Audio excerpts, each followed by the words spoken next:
for staying with us. This is Y254 in the morning breakfast show time for career talk. We're talking about building your career while still undertaking your course. What is it that you can do, and then how do you develop that particular career? I'm speaking to Henry Kyogora. He's a teacher.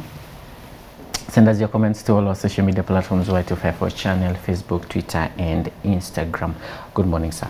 Good morning. Karibu sana. Asante sana. Hapa ni kwa mayouth. Okay. Tunangangana mayouth, tunawaambia venye wanafaa kufanya vitu. Okay. And now we are speaking about career. We are having career talk. Okay. Nimeapply course fulani. But even before hata niingie kwa choose course, maybe I will give you an opportunity to tell us who you are and what you do. Okay, thank you. My name is Henry Kyogora, Head of School of Business and Economics, Right. Zitech University. I can add to that and probably say that I have trained in that area. Okay. As a teacher. I've built my profession along that line. Right. That's why I'm working in an institution of learning. Thank you. All right. Now, Henry, when someone has chosen a particular course to do, say, I want to be an engineer or I want to be an accountant. Yes. I have moved to school, nishaanza. How do I build my career now in school other than the books? To start with, I think I can bring it on starting from maybe before you even join to school, before you join the school, because a career or building a career is a process and that has to be determined earlier, because you don't just wake up one day and say that I want to end up in this profession, but you build it over time. So when you select the course, probably being driven by the career that you have selected, what you do, you need to look at areas outside learning where things that will assist you or support whatever you're actually doing. Because the worst thing that you can do as a youth is to just focus on books and then graduate. And when you're done with your graduation, that's when now you realize, or when now you start thinking of, where do I start? But when you're in school, you're supposed to engage in other activities that will help you build your career. Like, for example, you can think of engaging in social work, work that will support the community, and other things that you can do that are related to your career. So that even after you're done with your schooling, and maybe probably when you apply for that first job and you requested for the experience, you have something to share or to bring on the table, so that you can tell or prove to them that actually I'm not just fresh, but I have somewhere, I started somewhere. All right. I want to take my own example. When Yes. I was in school, I used to see people come, they try to talk to us, and then you're told, by the way, those are the people you should be networking with. Now, many other times when people in school, they are unable to create networks of the people or particular people or a particular career they want. Yes. Which is the best way to build your network, and how does one do that? I can say that networking, it's something that it's something that has been a challenge to many, and most of the people, when they find themselves in a situation whereby they cannot be able to reach out to those people that probably they admire, the role models and all that, they tend to shy away and just focus on books, which you are saying is the worst thing. What you need to do as a student to build the networks, you need to focus or look at the activities, the major activities that are going on in the institution that you're in. Just to give you an example with where I am, that is Zitech University, you note that there are so many activities apart from just books. Sorry for that. Apart from just books, you note that there are clubs and there are other activities like we also bring guest speakers and all that.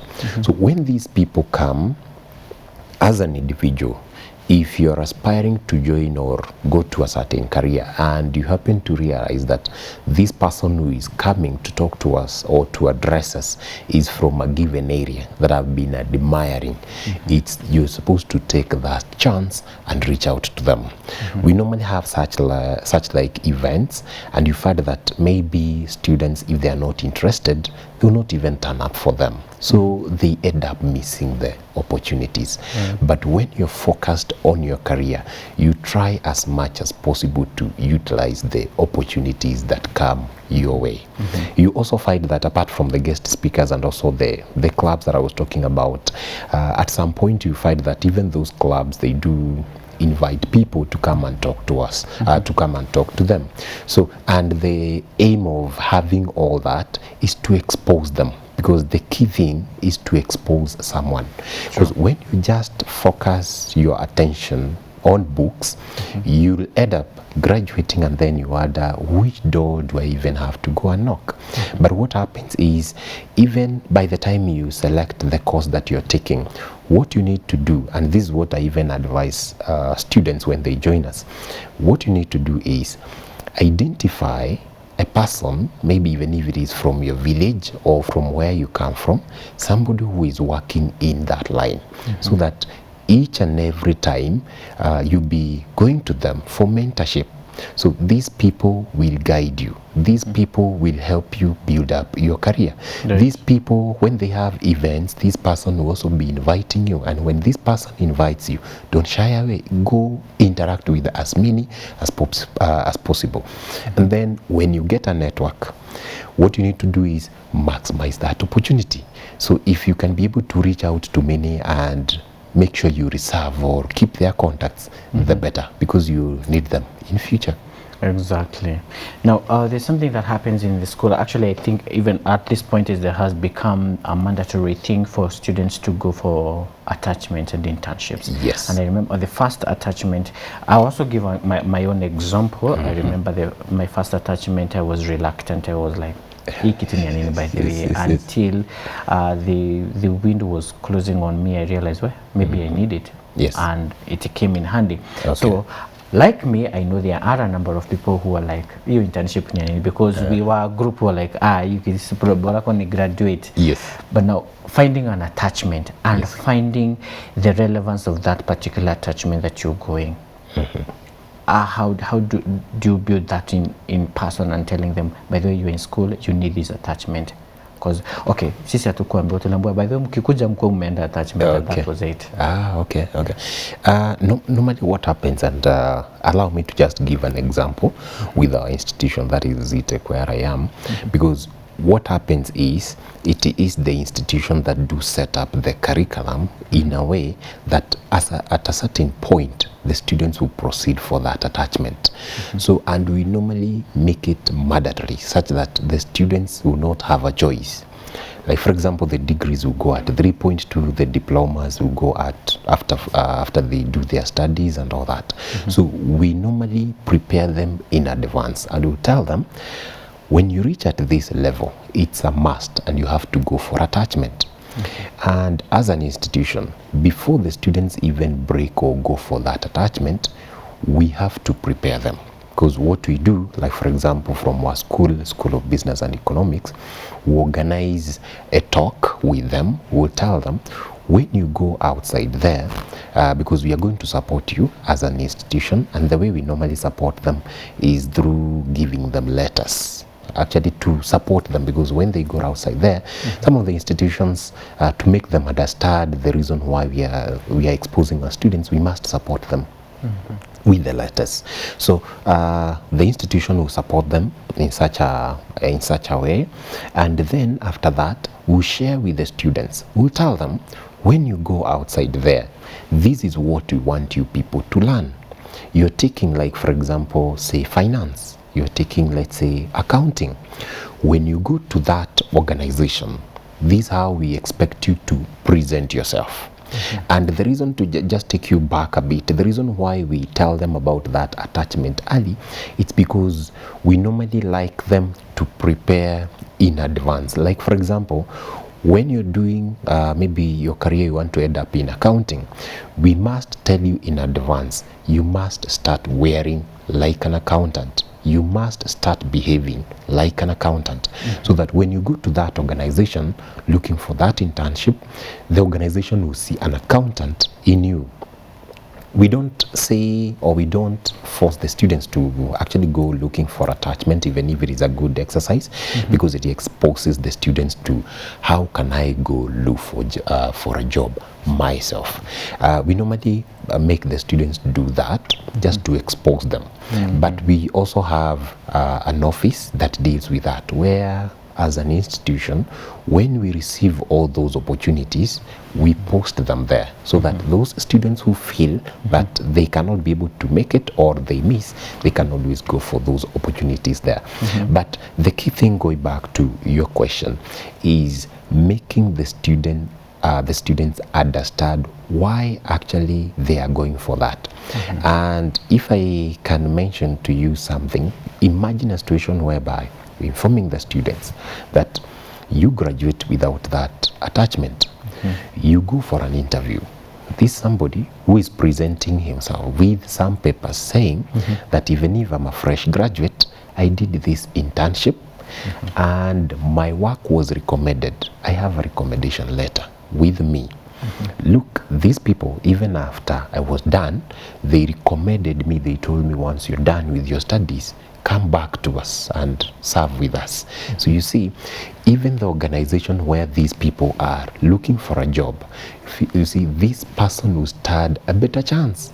True. Reason being, the organization will buy that confidence that this person, if this person worked for this organization and this organization recommended and even requested this person to go back to them, that means that this person is doing good.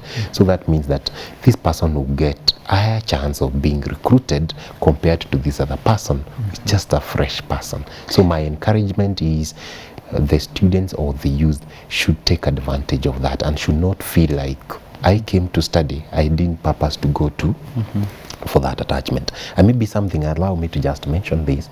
The reason why students feel like this attachment is like a punishment, it's because most of them feel like if I go to serve in that organization, I must get something. That's what they normally think about. But they lose the bigger picture of what they are going to earn and what they are going to, how they are going to benefit from that afterwards. Yes. It reminds me of my case yes. with my internship. But now let's shift gears a little bit and talk about the now enhancement of the career development. Yes. You have gotten that attachment. You have begun building you. Yes. Developing that career in the industry, at the field.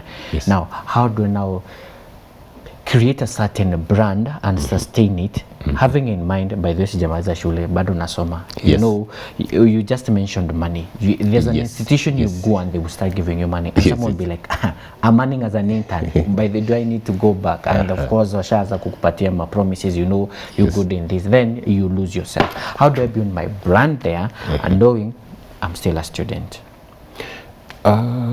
What you do as a student, and it's something that will require guidance, and even something that students or even the youths will require to be warned in advance, because this is something that that normally happens, where a student will proceed for an attachment, will go get hired, and then will say, even the bit that is remaining, I'll not even go back and clear my studies, because after it all, I'm earning, and what I'm getting is enough. What happens is, as a student, and this is how I will put it, the way you present yourself is how people will take you to be. And if you present yourself as somebody who is of value, and you present yourself that I have a vision, I don't want to end my dream here, I still know that there is something I want to become in future. If you prove, if you come up with that and you prove to the organization that even if I'm on attachment, I know that I still have a long way to go. I'm here for a time to work on ABCD, and then after I'm done, I have somewhere else I'm heading to. This organization will work hard to even retain you. We normally get situations where a student will go for an internship or that attachment, they'll get hired, they'll start earning, and then because the organizations are ready to hire them and probably take advantage of them, they'll forget about their studies. What I normally tell the students, and this should go to all the youths, is that should you get that opportunity, because not all organizations will pay you for that attachment, should you get such a golden opportunity, what you need to do is you need to keep on reminding yourself about your vision or about your career. You don't have to kill your career because of something, the tokens that you're receiving. And the question that you should ask yourself is, if I'm earning this big, because by that time it is big, if I'm earning this big now, what if I'm done with my degree? If the organization is willing to hire you and they're not using you, then they should give you an opportunity to go clear your studies, and then when you go back, because you had proved to them that you can do it, they'll still hire you. But when you see them that they don't want to even give you a chance, they are telling you either go back or we continue with you, then just at the back of your mind know that they are using you. What you need to do is, as a student, just focus. As a youth, focus, because when you lose track, then you are done. All right.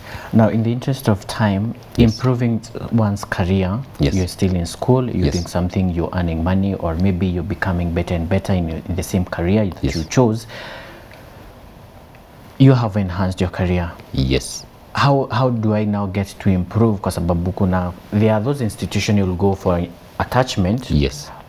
Even semesters before you finish, and then you're like, by the way, kwa kitambo, maybe your first year or your second year, and then you moved another 2 years.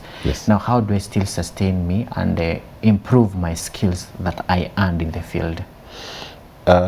Normally, as a student, what you can do is, if you find that maybe the institution that you are in, you're given an opportunity to go and apply probably what you've learned, you go for that attachment, and then you're given another chance to go back to school and probably do another maybe a semester or two. What you need to do is, what you learn when you're outside there for attachment, when you come back, normally the reason why the institutions does that is to make the students come back. After all of you go out outside for attachment. The reason why you find there is that a semester or two or maybe a year where you to come back, it's the rationale or the reason behind that is to put all of you back to come and have a discussion as students. What did you encounter when you went for attachment? How was your organization? Share that experience with them, and maybe probably when you be doing the next year or maybe the studies that you'll be taking next, what you need to also do is, every time now when the lecturer is maybe lecturing, you need to now start thinking of kumbe, this is why we were doing ABCD, and that's why the lecturer is saying 1, 2, 3. So that's how you're supposed to now start relating, because you even find some of the institutions maybe making the students to go for 2 attachments. So, and that is to make them now to try and build up, not to just focus on I did it and that's done, let me go back to school and it is done. So the moment you test the attachment, when you come back, you need to now focus on how do I continue with my career based on what I did outside there, so that now that can continue building you up, and that will also make you to raise interest in learning more. Okay. Yes. All right. And finally, even as you give us your final recommendations, you just mentioned of the role of the institutions. You tell your students why you're going for this attachment, why you need this attachment. But then there's another party, and that is parents and guardians. Yes.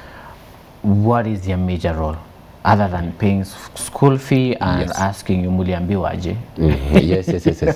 You know, we have those parents who like shule wanasemaji, tuliambiwa hivi na hivi, oh okay. So what's the role of a parent, as you give us your final recommendation as well? Normally what happens is, as a parent, and it's good to mention it here, because what parents does is they look at their role as just paying school fees, and that is done.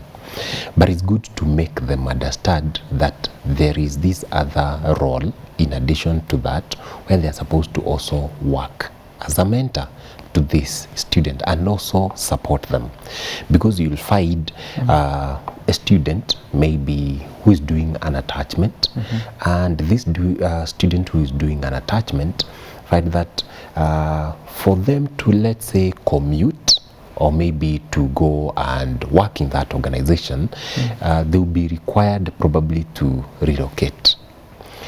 If they are to relocate to somewhere else such that they are not moving from their house, then the parent or the guardian will still support this student.